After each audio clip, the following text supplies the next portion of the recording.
Maswerteng umaga po mga ka-STL. Narito na po ang resulta ng STL Bulacan para sa araw na to, first draw November 16, 2024.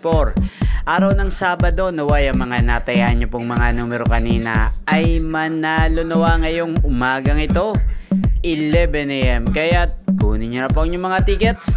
Narito na po ang resulta.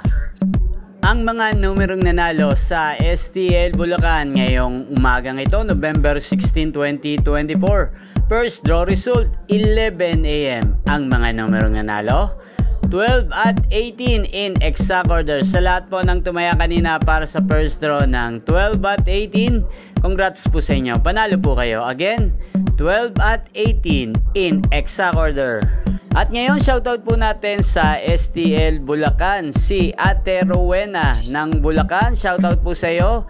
Naway makarami ka sa pagbebenta mo ng mga isda dyan sa palengke. Yan po, inyo pong napanood ang resulta ng STL Bulacan sa channel na to, Roderick Hernandez TV. Maraming salamat po sa patuloy nyo pong pagsuporta at panonood sa aking channel.